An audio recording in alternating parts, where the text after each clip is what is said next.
Ben arrivati alla rubrica del benessere, alla rubrica del dottor Giorgini, questa nuova trasmissione in 10 puntate che ci racconterà il benessere che arriva dalle erbe, dalle piante. In studio con me ci sono Beatrice Giorgini e il dottor Martino Giorgini. Vorrei partire, prima di sentire il dottor Giorgini che ci racconterà il perché di questa trasmissione, la dottoressa Beatrice, perché lei si occupa anche di non solo di medicina naturale, ma di agopuntura e di medicina estetica non evasiva. Non invasiva. Non invasiva, cosa vuol dire?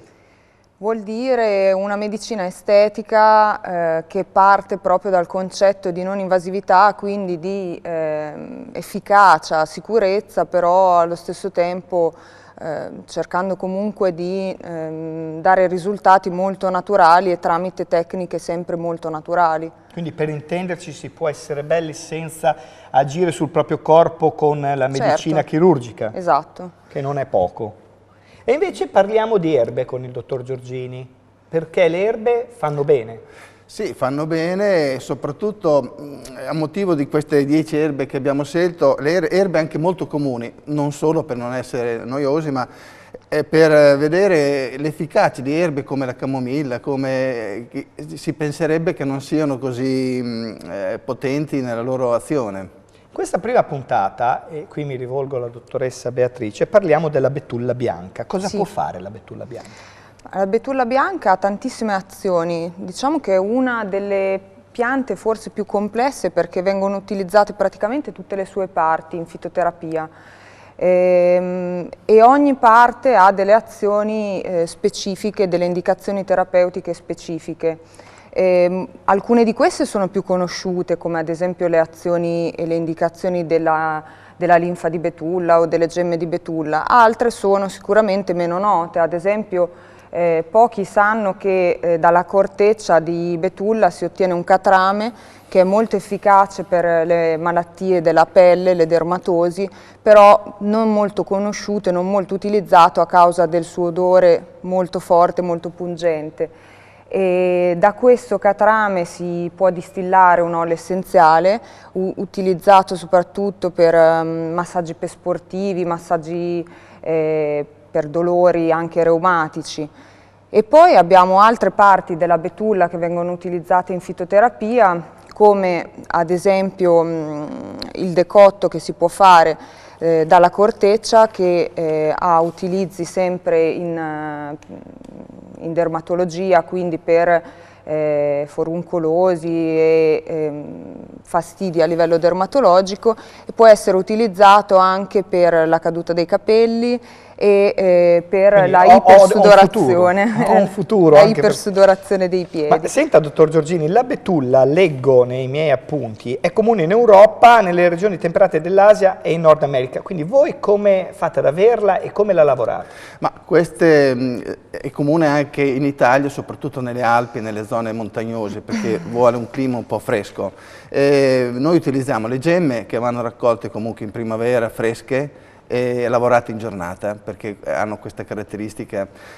La linfa anche viene raccolta all'inizio della primavera, luna crescente, abbiamo i nostri raccoglitori in Val d'Aosta, nel Trentino, per raccogliere queste. E le foglie invece si raccolgono in giugno-luglio e poi vengono seccate e lavorate con più calma quando c'è il tempo. E questo lavorate tutto poi a Marradi? Tutto a Marradi. Quindi ve lo fate portare direttamente a Marradi per la lavorazione. Sì. Poi, dottoressa, che cosa può fare questa betulla? Allora, a proposito anche di medicina estetica, sicuramente interesserà a tutte le donne l'indicazione della linfa di betulla, che è molto importante per stimolare la diuresi e quindi anche un valido anticellulite, perché non solo aiuta in caso di ritenzione idrica, ma rende anche la pelle più elastica e aiuta proprio a sciogliere i noduli fibrosclerotici, che sono quella parte della cellulite più difficile da sconfiggere. E non solo appunto un drenante per la cellulite, ma per tutte le situazioni in cui c'è necessità di aumentare la diuresi. Quindi lava il corpo dall'interno? Sì, no? È proprio un diuretico detersivo, detergente, nel senso che va a ripulire dalle scorie metaboliche. Medicinali. No, questi sono integratori alimentari, quindi non hanno controindicazioni? non hanno controindicazioni se non quelle che sono riportate ovviamente Certo. nelle etichette, ma sono sempre prodotti approvati dal Ministero, quindi comunque prodotti molto sicuri.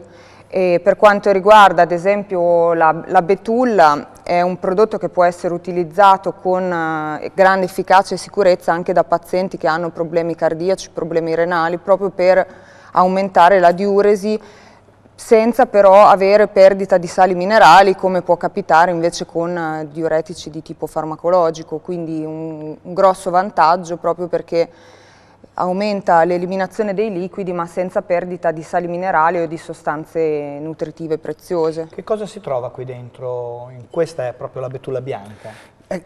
Non solo in questa, ma in tutti gli estratti che facciamo, cerchiamo di estrarre tutti i principi delle piante, perché non è solo il principio, diciamo, predominante, che a volte addirittura non si trova, come nel caso delle valeriane e altre, perché l'insieme rende più efficace il prodotto. Addirittura certi principi attivi isolati possono avere controindicazioni, mentre insieme non ce l'hanno. Quindi qui si consiglia l'assunzione, per chi ha i problemi che avete sentito poco fa, di un misurino al giorno diluito. Se fosse poco dolce c'è anche un dolcificante? Sì, c'è anche un dolcificante naturale a base di stevia e taumatina, che sono due frutti dove vengono fatti gli estratti da questi due frutti, sono totalmente solo a base di questi due frutti ed è molto dolcificante, ne bastano, infatti c'è un misurino piccolissimo dentro e uno si può regolare a seconda dei casi.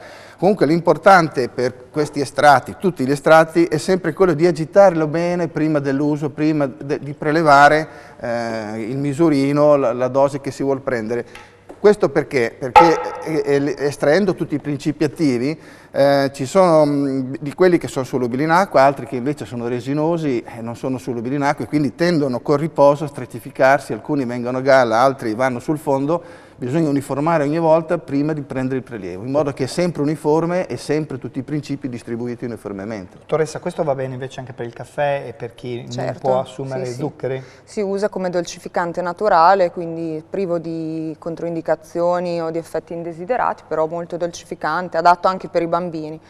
Aggiungerei che questi prodotti possono essere appunto utilizzati anche dai bambini, anche per i bambini, in particolar modo quelli che si fanno con le gemme, quindi gemmoderivati. Esiste il gemmoderivato anche della betulla che ha particolari indicazioni sempre per favorire la diuresi ma anche per i ritardi della crescita, il rachitismo, quindi anche nei bambini che hanno uno sviluppo un po' rallentato oppure negli adulti che hanno problemi di osteoporosi e quindi che comunque vogliono integrare con qualcosa di naturale. Per quanto riguarda i gemmoderivati sono molto piacevoli anche di sapore, quindi di solito anche i bambini li prendono volentieri.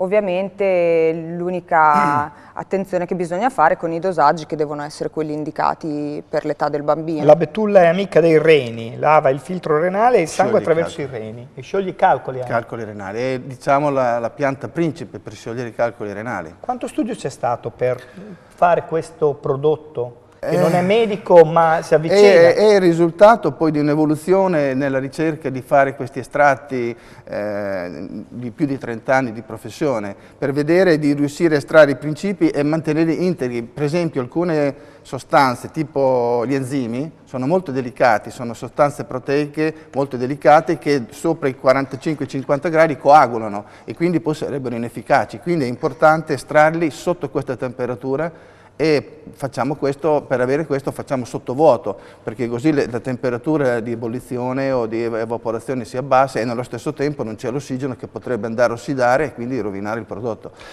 Però un'altra cosa che volevo aggiungere, per l'assunzione, perché si vuole il prodotto efficace, che sia integrale, e poi il sapore, dice, ma com'è? Allora alcuni rari sono anche gradevoli, però la cosa migliore è forse quella di mettere in una bottiglia d'acqua da mezzo litro, un litro, anche più a seconda delle abitudini e sorseggiarla durante il giorno. Addirittura sorseggiandola così ogni tanto si ha sempre in circolo i principi, c'è anche una maggiore efficacia e il sapore è molto gradevole, sembra diciamo un tè, una tisana un po' più diluita, perché quando si estraggono tutte queste sostanze comunque il sapore è deciso.